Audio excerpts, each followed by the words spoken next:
Hello दोस्तों, आपका एक बार फिर स्वागत है आपके अपने चैनल डेल डोजो इन्वेस्टमेंट में। तो दोस्तों, आज की वीडियो भी एक क्विक वीडियो होगी। आज के दिन हम जिस इंपॉर्टेंट कंपनी के रिजल्ट कवर करने वाले हैं, इस कंपनी का नाम है डायनाकॉन सिस्टम एंड सॉल्यूशंस लिमिटेड, जिसको आप डीएसएसएल लिमिटेड के नाम से भी जानते हैं। तो दोस्तों, कंपनी के रिजल्ट वैसे कल के दिन आ गए थे, लेकिन लेट रात को आए थे। तो आज मैं आपके सामने इस कंपनी के रिजल्ट लेके आया हूँ। तो क्वार्टर 4 के कंपनी के रिजल्ट तो हम चेकआउट करेंगे ही दोस्तों। साथ में मैं आपको ये भी दिखाऊंगा कि किस हिसाब से कंपनी में ओवर द ईयर्स मार्जिन में एक्सपेंशन हो रहा है, और उसके अलावा मैं आपको लास्टली इस साल कंपनी में क्या इंपॉर्टेंट चीजें हुई हैं या कौन कौन सी इंपॉर्टेंट डिटेल्स कंपनी ने एक्सचेंजेस में बताई है, इन्फॉर्म की है, वो भी चेकआउट कराऊंगा। तो बिना किसी देर की वीडियो की शुरुआत करते हैं। सबसे पहले दोस्तों हम कंपनी के क्वार्टर 4 के रिजल्ट चेकआउट करते हैं। तो यहाँ पे दोस्तों मैंने आप लोग के लिए हाईलाइट कर रखे हैं रिजल्ट।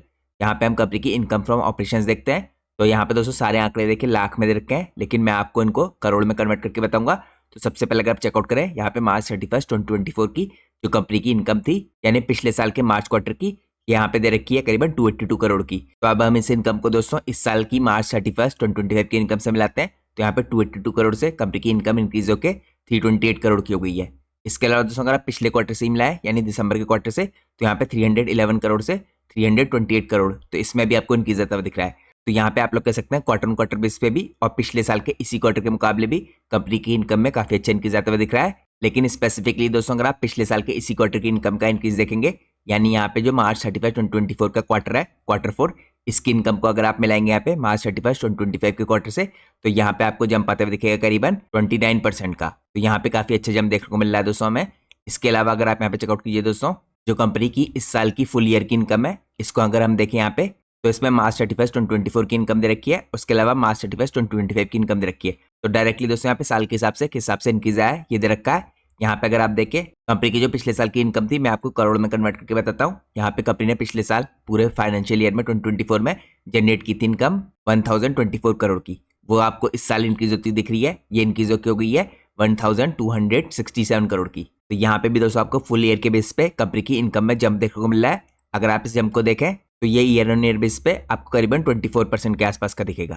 तो यहाँ पे दोस्तों काफी अच्छा जंप है ईयर ऑन ईयर बेस पे भी कंपनी की यहाँ पे टोटल इनकम में। तो ये मैंने आपको दोस्तों कंपनी की इनकम चेकआउट कराई। अब हम चेकआउट करेंगे कंपनी ने प्रॉफिट के हिसाब से जनरेट किया है। तो यहाँ पे दोस्तों हम अगर कंपनी के प्रॉफिट चेकआउट करें, इस साल के अगर आप कंप्लीट प्रॉफिट देखें कंपनी के, सबसे पहले हम इसे क्वार्टरली बेस पे चेकआउट करते हैं। तो पिछले साल के मुकाबले दोस्तों इस साल कैसे चेंज आया, अगर आप सबसे पहले इसे देखें, पिछले साल देखिए इसी क्वार्टर में यानी क्वार्टर 4 में कंपनी ने यहाँ पे करीबन 14 करोड़ के प्रॉफिट जनरेट किए थे।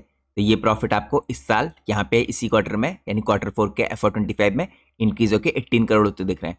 तो यहाँ पे भी दोस्तों आपको अच्छा खासा जंप देखने को मिल रहा है कंपनी के प्रॉफिट में पिछले साल के इसी क्वार्टर के मुकाबले इस साल। लेकिन दोस्तों यहाँ पे हम चेकआउट करते हैं कि यहाँ पे पूरे साल के बेस पे यानी ईयर ऑन ईयर बेस पे किस हिसाब से चेंज आ रहा है। तो यहाँ पे अगर आप देखें दोस्तों पूरे साल के बेस पे, तो यहाँ पे आपको क्लियरली दिखेगा पूरे साल के बेस पे काफी अच्छा चेंज आ रहा है इस टाइम पे कंपनी के आंकड़ों में।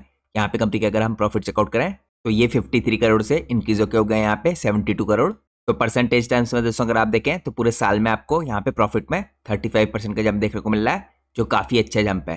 तो इस हिसाब से दोस्तों कंपनी ने यहाँ पे क्वार्टरली बेस पे भी और वाई बेसिस पे भी अच्छे प्रॉफिट पोस्ट किए हैं। लेकिन यहाँ पे अगर आप प्योरली पिछले क्वार्टर को मिलाएं तो पिछले क्वार्टर के मुकाबले इस क्वार्टर में आपको बहुत ही हल्का सा डिप आता हुआ दिख रहा है। यानी आप कह सकते हैं इसके जो प्रॉफिट है क्वार्टरली बेस पे ये आपको फ्लैटिश दिखेंगे।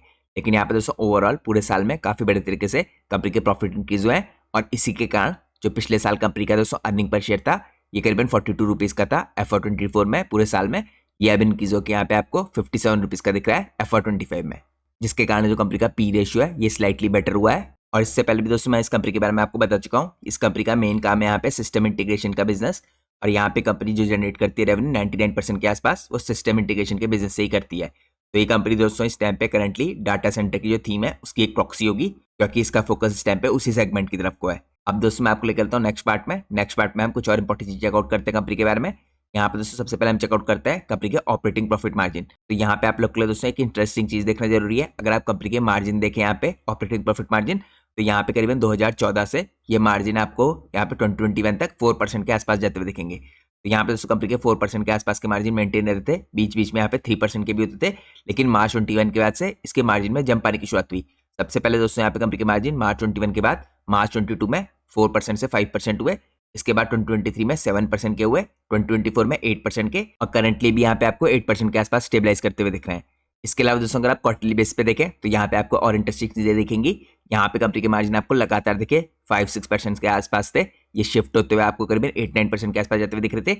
यहाँ पे पिछले 2 क्वार्टर से 8% के मार्जिन कंपनी ने जनरेट किए थे ऑपरेटिंग प्रॉफिट मार्जिन, लेकिन अब इस मार्जिन में भी दोस्तों यहाँ पे स्लाइट इंक्रीज आने लग गया है, 9% के आसपास जाने लग गए हैं। लेकिन जैसे मैंने आपको दिखाया कंपनी के जो पूरे साल के मार्जिन है ये अभी भी 8% के आसपास है। और यहाँ पे दोस्तों आप लोगों ने क्लियरली देखा होगा कंपनी की मार्जिन में शिफ्ट हुआ है ओवर द ईयर्स। 3-4% के आसपास के जो मार्जिन थे ये शिफ्ट होकर डबल हो चुके हैं लगभग 8% के। अब दोस्तों मैं आपको एक नेक्स्ट इंपॉर्टेंट पार्ट में लेके चलता हूँ। यहाँ पे हम चेकआउट करते हैं इस पूरे साल कंपनी में क्या इंपॉर्टेंट डेवलपमेंट हुआ है। तो सबसे पहले अगर आप देखें दोस्तों यहाँ पे करीब जनवरी 22 को कंपनी को रिकॉग्नाइज किया गया इस टाइम पे one of the fastest growing technology company के रूप में। डेलॉयट टेक्नोलॉजी के द्वारा यहाँ पे फास्ट 50 इंडियन कंपनीज में 2024 में इसे रैंकिंग किया गया और ये बेस था दोस्तों यहाँ पे पिछले 3 साल की रेवेन्यू ग्रोथ के ऊपर। तो यहाँ पे कंपनी के लिए काफी इंपॉर्टेंट हाईलाइट थी क्योंकि कंपनी करेंटली यहाँ पे इनोवेशन को ड्राइव करी है और स्केलेबिलिटी के थ्रू अपने बिजनेस को इंक्रीज करी है। इसके अलावा दोस्तों यहाँ पे 1 फरवरी में यहाँ पे काफी बड़े तरीके से कंपनी ने रिजल्ट पोस्ट किए थे जो इसके यहाँ पे Q3 के रिजल्ट थे, जिसमें आपको यहाँ पे सेल्स में 37% का इंक्रीज दिखा था और नेट प्रॉफिट में 38% का। तो यानी जो पिछले क्वार्टर के कंपनी के रिजल्ट थे उसमें भी कंपनी में आपको काफी अच्छे इंक्रीज होते हुए दिखा था। इसके अलावा दोस्तों अगर आप यहाँ पे 21 अप्रैल 2025 में देखें तो यहाँ पे एक इंपॉर्टेंट डेवलपमेंट हुआ था। यहाँ पे कंपनी को एक काफी बड़ा ऑर्डर मिला था 138 करोड़ का लाइफ इंश्योरेंस कॉर्पोरेशन यानी LIC की तरफ से।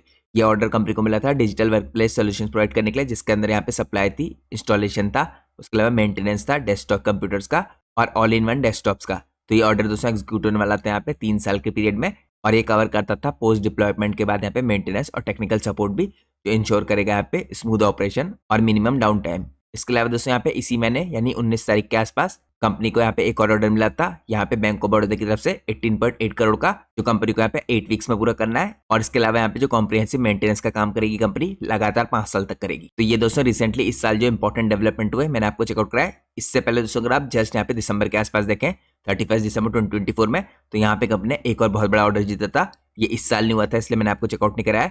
यहाँ पे ऑर्डर करीबन 280 करोड़ के आसपास का था, 5 साल का टर्न की प्रोजेक्ट है अपग्रेड करने के लिए कनारा बैंक के IT डाटा सेंटर इंफ्रास्ट्रक्चर को। इस प्रोजेक्ट के अंदर इंक्लूडेड है इस टाइम पे सप्लाई करना, इंप्लीमेंटेशन करना, मेंटेनेंस करना 500 सर्वर्स की, एडवांस स्टोरेज सिस्टम्स की और IT सॉल्यूशंस प्रोवाइड करना, स्ट्रेंथनिंग करना बैंक की डिजिटल कैपेबिलिटीज की और ऑपरेशंस को सीमलेस बनाना। तो ये मैंने आपको कुछ क्विक अपडेट चेकआउट कराई। इसके अलावा दोस्तों जैसा आप लोग को पता है मैं आप लोग के लिए अपने चैनल पे यहाँ पे कोशिश करता हूँ कि हर वीक कुछ इंपॉर्टेंट वीडियो पोस्ट करूँ और इसीलिए मैं आप लोग के लिए यहाँ पे इंडस्ट्री का एनालिसिस पोस्ट करता हूँ। तो मैंने यहाँ पे दोस्तों पिछले हफ्ते आपके लिए जो इंडिया की मेटल रिसाइकलिंग की इंडस्ट्री है इसका यहाँ पे काफी डिटेल एनालिसिस पोस्ट किया था। तो आप यहाँ पे मेटल रिसाइकलिंग इंडस्ट्री के बारे में जानना चाहते हैं तो आप इस एनालिसिस को चेकआउट कर सकते हैं। इसके अलावा भी आपको इसी तरह के काफी इंपॉर्टेंट एनालिसिस देखने को मिलेंगे मेरे चैनल के अंदर। और इसके अलावा दोस्तों जैसा कि मैं आपको हर वीडियो के लास्ट में इन्फॉर्म करता हूँ, ये वीडियो पूरी तरीके से एजुकेशनल पर्पज से बनाई गई है। जो भी मैंने आपको इंपॉर्टेंट डिटेल इस वीडियो में बताई ये सारी की सारी डिटेल कंपनी के मैनेजमेंट के द्वारा प्रोवाइड की गई है। ये इन्होंने यहाँ पे फाइलिंग के द्वारा NSE और BSE को इन्फॉर्म किया और यही डिटेल मैं आपके सामने लेके आया हूँ। और साथ में आप लोग को ये भी पता होना चाहिए दोस्तों कि मैं कोई सेबी रजिस्टर्ड रिसर्च एनालिस्ट नहीं हूँ, इसलिए मैं अपने वीडियोस में कभी भी स्टॉक के प्राइस के ऊपर कोई डिस्कशन नहीं करता, ना ही हम स्टॉक के चार्ट्स को डिस्कस करते हैं। और मैं कोई भी सेबी रजिस्टर्ड रिसर्च एनालिस्ट नहीं हूँ। तो अगर आप मार्केट में कोई भी डिसीजन लेते हैं उससे पहले आप लोग को अपने सेबी रजिस्टर्ड रिसर्च एनालिस्ट से सलाह लेना बहुत जरूरी है। तो ये कुछ इंपॉर्टेंट डिटेल्स थी दोस्तों जो मेरे को आप लोग को बतानी थी। अगर आप लोग को आज की वीडियो पसंद आई है तो प्लीज वीडियो को लाइक कीजिए और चैनल को सब्सक्राइब कीजिए। Thanks for watching guys, take care.